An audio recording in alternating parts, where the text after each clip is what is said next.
Welcome to the Humanized podcast, all about personalizing your health. I am your host, Rebecca Kelly, and today I'm thrilled to have our guest, Dr. Tom O'Brien, on the show, and we'll be discussing the gut-brain connection. Before I introduce Dr. O'Brien, I want to remind everyone to subscribe and get all of the variety of casts of audio, video, and transcription at humanizedhealth.com. I'd also like to thank our lead sponsor, Village Green Apothecary at myvillagegreen.com. A little bit about Dr. Tom O'Brien. He's a recognized world expert on gluten and its impact on health. He is an internationally recognized and sought after speaker and workshop leader specializing in the complications of non-celiac gluten sensitivity, celiac disease, and the development of autoimmune diseases as they occur inside and outside of the intestines. Thank you so much for being here with us. Oh, thank you. It's a pleasure. Thank you. So tell us about some of the ways the gut and the brain communicate with each other. Oh my goodness. How much time do we have? The first way that the gut and brain communicate is that the bacteria in the gut, they're just like your muscle cells. You exercise too hard, you're sore from the lactic acid, and that irritates the muscles. That every cell has an exhaust when it works. The bacteria in your gut have an exhaust. It's called the metabolites of the bacteria. And over 1/3 of all the small molecules in the bloodstream are the metabolites from the bacteria in the gut. What? 1/3 of everything in the bloodstream is the exhaust from the bacteria in the gut? Yes. Why? Well, that's the million-dollar question. And it turns out that the bacteria in the gut, now here comes a geek word, modulates how the brain functions. Now, what does that mean? Modulates means you have your hand on the steering wheel, you're driving down the road. And if you turn the steering wheel 5 degrees to the right, 50 yards down you're off the road. So modulates controls the balance of brain function, that the gut microbiome controls the balance of the brain hormones called neurotransmitters that your brain makes. That's regulated or modulated by the gut microbiome. That's the first way. The second way is that we learned this with Parkinson's, and the first studies came out about 2008, 2009, that Parkinson's patients, their disease starts 20, 30 years before they ever have a symptom. And it starts in the gut. That the misfolding of these proteins called alpha-synuclein, the twisting of these proteins occurs from the bacteria in the gut, too much of the wrong bacteria, bad bacteria.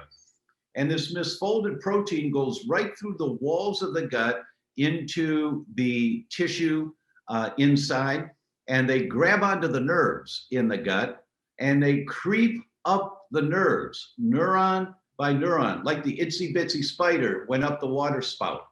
That they creep up neuron by neuron. They don't go out to the side. This misfolded alpha-synuclein just goes up the neurons, back into the spine, up the vagus nerve into the brain. And then it gets in the brain, and this misfolded protein has a magnetic pull to the area of the brain. It accumulates there, causes inflammation. Eventually, the inflammation kills off brain cells. Here comes Parkinson's. So the bad bacteria in the gut, 20, 30 years before symptoms, are producing the nasty that we all know is involved with Parkinson's, alpha-synuclein. So that's the second way. The third way is if you've got a leaky brain. Now, most people have heard of a leaky gut, so let me give you the analogy there. Mrs. Patient, your gut's 20, 25 feet long, kind of winds around in the center there. And the inside of the gut, it starts at the mouth, goes to the other end, one big long tube. The inside of the gut is lined with cheesecloth. So when you're eating food, you swallow food, it's in the tube, it's not in the body. Think of a donut. If you could stretch one donut way out and you look down the center of that donut, that's what your digestive tract is. So when you swallow food, it's in the tube. It's not in the body yet. It's got to go through the walls of the tube to get into the body. That's absorption of our vitamins and minerals, our proteins and fats and all that. How does that happen? Digestive enzymes act like scissors to cut it smaller and smaller and smaller and smaller and smaller until the molecules are so small, they go right through the cheesecloth into the bloodstream.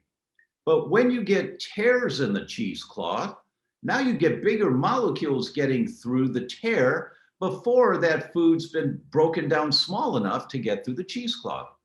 Those molecules are called macromolecules, big molecules. They get in the bloodstream and they activate your immune system, say, whoa, I better fight that. So that's what leaky gut is. And that's why the leaky gut is the gateway in the development of all chronic inflammatory diseases. Now, what you need to know about this is if you've got a leaky gut, the tissue that makes up the boundaries of the gut that open and close to let in little molecules and nothing bigger than that, those tissues, it's the exact same tissue that surrounds the brain. And so if you create a leaky gut, and that's the protein's called zonulin, and if you have antibodies to zonulin, zonulin is also in the brain, the barrier of the brain. So when your body's making a leaky gut, it's also making a leaky brain. Now, when you get a leaky brain, you get bigger molecules in the bloodstream that aren't supposed to be able to get into the brain, but now they get into the brain, and then the immune system of the brain, trying to protect you, activates inflammation to kill those invaders. Now you got inflammation in the brain. And then you get collateral damage in the brain, and brain tissue starts being affected. So that's the process that goes on with Parkinson's and Alzheimer's and depression and anxiety and schizophrenia and bipolar disorder. That mechanism is similar in those different conditions. It just depends on what area of the brain is going to be affected. So the first thing you do with a brain dysfunction is heal the gut. Because when you're healing the gut, you're also doing the protocols to heal the blood-brain barrier. Awesome. So the microbiome's impact on the gut that then goes to the leaky brain, right? Leaky gut, leaky brain, then that is impacting mental health, right? Oh, exactly. Depression, anxiety. How does it do that? It's the inflammation in the brain. The first thing it does, it's the inflammation in the brain that causes the tissue not to function the way it's supposed to. And if you have too many of the wrong messengers modulating your brain function, you don't make enough serotonin or melatonin or GABA or any of the brain hormones called neurotransmitters. They're just out of balance. And by definition, when they're out of balance, you've got brain dysfunction. It might be diagnosed as schizophrenia. It might be just go on Google and type in schizophrenia and gluten and see all the studies that associate the two. And not every schizophrenic, but many of them, you put them on a gluten-free diet, they get better because gluten was the trigger for that person creating the leaky gut and the leaky brain. And there's just so much to this field. You know, there's so much to learn, but first, the big kahuna picture is that the gut has a direct impact on the brain. So how can you then optimize this gut-brain connection? By healing the gut. Hippocrates said it thousands of years ago, you know, heal the gut. And now at Harvard Medical School, they're doing the same thing. They're teaching the gastroenterologists that all disease begins in the gut and in the leaky gut. All disease begins in the leaky gut. So you have to learn, okay, do I have a leaky gut? And when you find out you do, okay, how do I repair the leaky gut? And there's a long process. It's not a simple pill to take, you know? You can't take a pill and keep living the life you've been living expecting a different result, right? Something about how we're living our life, the food that we're choosing, the air that we're breathing, something is triggering the inflammation that's causing the leaky gut, the leaky brain, brain dysfunction. So you have to investigate, you have to identify what is it that for me or for my son or for my family in general, what is it that's contributing to the dysfunction that we're having?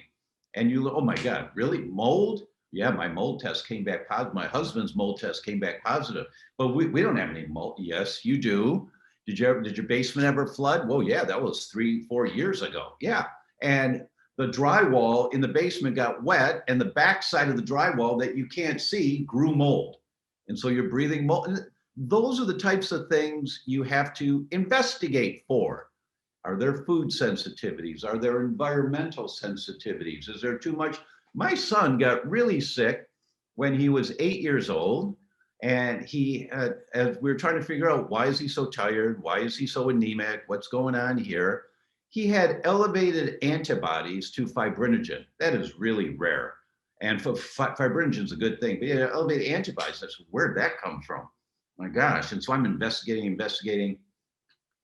He had high mercury. And mercury was causing the antibodies to the fibrinogen, which was causing the anemia, which was causing the fatigue. Mercury, where did the mercury? Oh my God, really?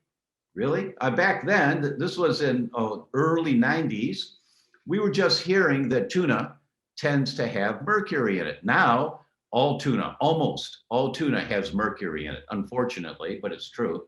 Back then, we were just hearing about this. And I realized, oh my gosh, when my son did something really good and he wanted a reward, what would you like, Jason? This or this?